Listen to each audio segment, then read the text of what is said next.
Hello friends, ओसो coding के channel पर आपका हार्दिक स्वागत है। दोस्तों, हम बात कर रहे हैं एक बहुत इंपॉर्टेंट कॉन्सेप्ट की, that is file copy. We need to copy data from one file to other file. अब जब मुझे एक फाइल से दूसरी फाइल में डेटा ट्रांसफ़र करना है तो ये हम लोग दोनों मोड डिस्कस करेंगे। रूटीन अगर टेक्स्ट फॉर्म में डेटा कॉपी करना है तो कैसे वर्क होगा, और अगर मुझे बाइनरी मोड में डेटा राइट करना है तो इसका क्या पर्पज़ होगा। तो ये एक बड़ा इंपॉर्टेंट कॉन्सेप्ट है जो हम इस प्रोग्राम में डिस्कस करेंगे। नॉर्मल टेक्स्ट फाइल को भी कॉपी करेंगे, और रूटीन अगर कोई इमेज फाइल मेरे पास है तो इमेज फाइल को बाइनरी मोड में मुझे कॉपी करना पड़ेगा दूसरी फाइल में, क्योंकि हमने डिस्कस किया था कि जब इमेज होगी, क्लियर सॉन्ग होगा, वीडियो होगा, तो हमें बाइनरी मोड में डील करना ज़्यादा कंफर्टेबल होगा, ज़्यादा इफेक्टिव होगा। अगर मैंने टेक्स्ट फॉर्म में कोशिश करी तो हम लोग प्रोसेस नहीं कर पाएंगे उस तरह के डेटा को यहाँ पर। तो बात करते हैं हम लोग फाइल कॉपी का कॉन्सेप्ट क्या है। तो इसमें सिंपल सी बात है, जो अप्रोच मैंने, आप याद करो, सपोज मेरे पास एक फाइल है test1.txt, इसमें कुछ डेटा अभी टेक्स्ट फॉर्म में, और इसको मुझे फाइल से उठाना है और एक पाइथन के प्रोग्राम में लिया है मैं यहाँ पर file copy dot P Y. इस पाइथन प्रोग्राम में डेटा उठ के आ जाएगा यहाँ पर, फाइल ऑब्जेक्ट इसको मेंटेन करेगा। तो रीड मेथड से डेटा उठ के कहाँ आ गया, फाइल ऑब्जेक्ट के पास है डेटा, पूरा वेरिएबल में आ गया। यहाँ से मैं राइट मेथड के थ्रू इसी डेटा को कहाँ जाके राइट कर दूंगा, दूसरी फाइल में। मतलब मैं सपोज test3.txt या 2.txt में रख रहा हूँ तो ये डेटा यहीं पे आके कॉपी हो जाएगा पूरा टेक्स्ट फॉर्म में। तो जब टेक्स्ट डेटा होगा तो टेक्स्ट फॉर्म में कन्वर्ट होगा। और अगर इमेज फाइल होगी, इमेज फाइल मतलब क्या, सेम अगर मेरे पास कोई इमेज होगी, जैसे हमने सपोज इस फोल्डर पे रख दिया डी वाजपेयी .png, एक फाइल रखी हुई है, इसको बाइनरी मोड में ये रीड करेगा। क्लियर, मतलब रीडिंग किस मोड में हो रही है, बाइनरी मोड में। तो आपको इसको बाइनरी मोड में ओपन करना पड़ेगा। ये टेक्स्ट मोड है, ये बाइनरी मोड है, और इसको जाके फिर मैं किसी नई फाइल में कॉपी कर दूं। क्लियर, हमने बोल दिया dbnew.png, तो dwaajpayee.png को मैं कॉपी कर दूं पाइथन प्रोग्राम के थ्रू। क्लियर, dbnew.png को नाम दे दिया, कॉपी कर दो।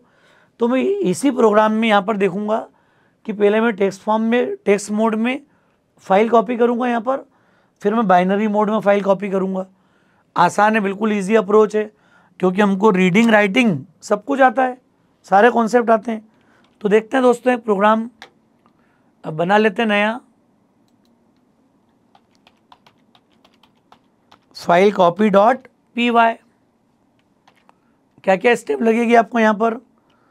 सबसे पहले फाइल ऑब्जेक्ट 1 ले लिया मैंने, जो कि ओपन कर ले कौन सी फाइल को, test1.txt, और किस मोड में ओपन करना है इसको, हमने दे दिया आर मोड। ये हमारा फर्स्ट फाइल है, रीड मोड में ओपन कर लिया। फाइल obj2 मैंने ले ली यहाँ पर, उसको ओपन करा हमने test2.txt, और ये हमने ओपन कर ली w मोड में। अरे एक फाइल से डेटा रीड करूं और दूसरी फाइल में राइट कर दूं, यहाँ पर जो भी हमने डिस्कस किया था, test1 रीड मोड, ये राइट मोड। और पाइथन प्रोग्राम मीडिएटर है, जिसके साथ हमको डेटा एक फाइल से दूसरी फाइल में कॉपी करना है। अरे आप ऑपरेटिंग सिस्टम यूज़ करते हो तो पीछे कर लोगे ये काम कॉपी करने का, विंडोज़ में या डॉस फॉर्म पे जाके भी कर सकते हैं सब काम। लेकिन जब हम किसी प्रोग्राम की हेल्प ले रहे हैं तो सेम काम C++, जावा, पाइथन, सारी लैंग्वेज कर सकती हैं। यहाँ पर कोई भी लैंग्वेज यूज़ करो और फाइल से डेटा उठा के कॉपी कर लो। क्लियर, ये बेसिक अप्रोच है हमारी। अभी हम ये काम कर रहे हैं पाइथन के थ्रू, जो कि बड़ा आसान है। यहाँ पर नॉट FOBJ1, अरे पहली फाइल अगर मिल गई नहीं मिलती तो मैसेज कर देंगे अपन, फाइल इज नॉट ओपन। चाहो तो ये नाम दे सकते थे test1 dot txt is not open. ये मैंने मैसेज कर दिया यहाँ पर। और इसके बाद क्या करना चाह रहे हैं अपन, अगर वो फाइल प्रॉपर मिल रही है, क्योंकि रीडिंग वाली में इशू आता, रीडिंग का चेक लगा लिया, नहीं तो अपन दोनों में से किसी एक का केस भी लगा सकते थे, और लेके आप उसको भी चेक कर लो, नॉट ऑफ FOBJ2 वो भी लगा सकते हो यहाँ पर। अब क्या चाह रहे हैं अपन यहाँ पर, अब एक फाइल से डेटा रीड हो, दूसरे में राइट हो जाए। और ये बड़ा आसान काम था, आपको याद होगा हमने एक ही बार में रीड कर लिया था। FOBJ डॉट रीड, डेटा आ गया, फाइल ऑब्जेक्ट 1 डॉट रीड, पहली फाइल से डेटा रीड करा, STR में उठा लिया। अब FOBJ2 dot right, clear, right method call कर लिया अपन ने यहाँ पर, और सेम स्ट्रिंग मैंने यहाँ पे पास कर दी। क्लियर है, केस समझ में आ गया क्या करा, एक से हमने डेटा रीड करा, दूसरे में राइट कर दिया। ये चूंकि वन टाइम कॉपी कर देगा पूरा, उसके तुरंत बाद कितना आसान हो गया यहाँ पर, 1 डॉट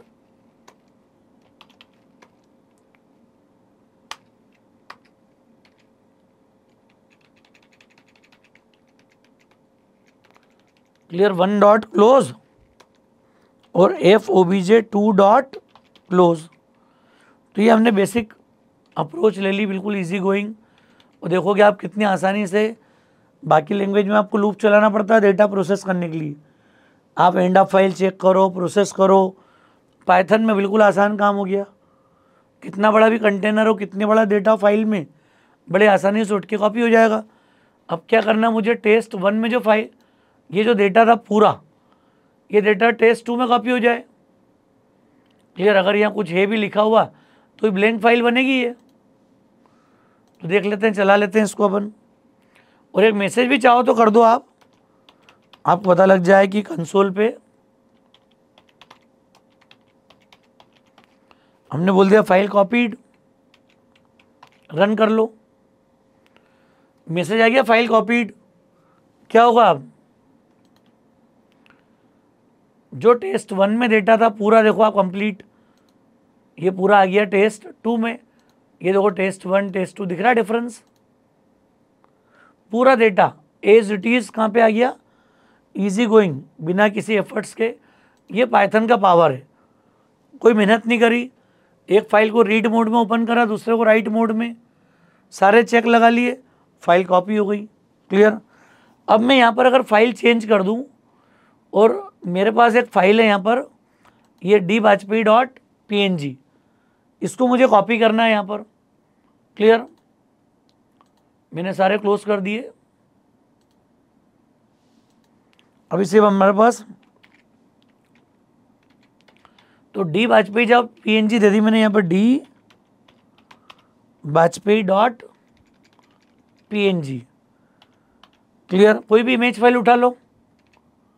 अब ये रीड मोड और राइट लिखूँगा तो काम नहीं चलेगा, देखते हैं अपन।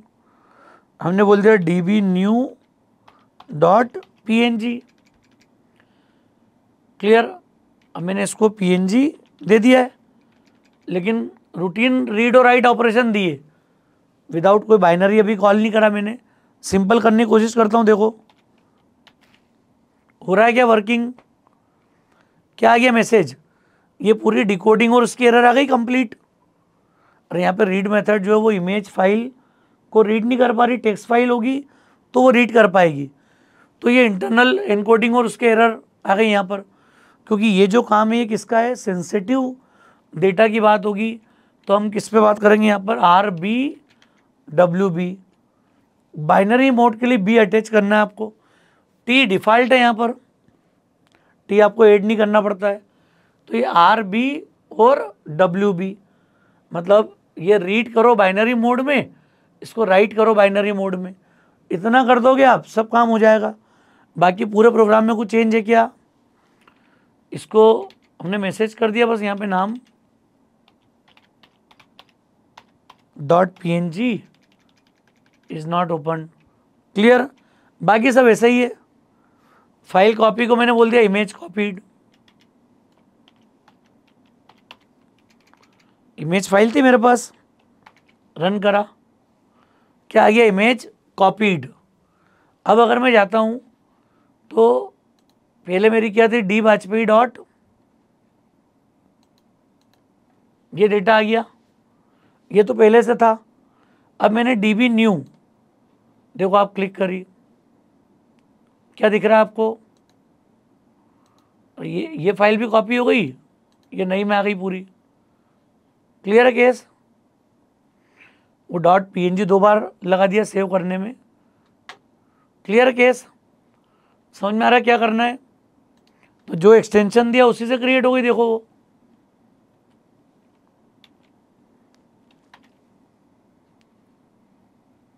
फाइल कॉपीड का मैसेज आ गया आपके पास, ये डी वाजपेयी। Clear case? तो ये अब समझ में आ रहा फाइल कॉपी का कॉन्सेप्ट क्या है, कैसे काम करना है। कॉन्सेप्ट क्लियर हो गया पूरा, वर्किंग क्या बिल्कुल कुछ कोड में चेंज हुआ क्या? कुछ भी। बाइनरी मोड आने में सिर्फ आपको RBWB बाइनरी मोड देना है। जब मैंने एक्सेस मोड बताया था वहाँ पे प्लस की बात की थी। अब रीडिंग राइटिंग दोनों क्लब करना हो तो प्लस यूज़ करते हैं हम लोग अपडेशन वगैरह के लिए। और बाइनरी मोड में वर्किंग करेंगे तो आपको बी अटैच करना ज़रूरी है, चाहे वो रीड मोड हो, अपेंड मोड हो, राइट मोड हो, उस केस में।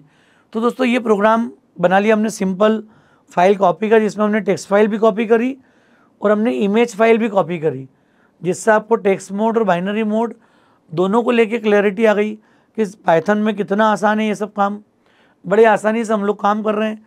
ओपन क्लोज रीड राइट के अलावा तो कुछ याद ही नहीं करना है। तो दोस्तों मुझे उम्मीद है लेक्चर आपको समझ में आ गया होगा। लेक्चर ठीक लगा हो तो फ्रेंड्स को ज़रूर शेयर कीजिएगा। ओसोप कोडिंग को अगर आपने सब्सक्राइब नहीं किया है तो मेरा रिक्वेस्ट है चैनल को सब्सक्राइब जरूर करें। Thanks a lot.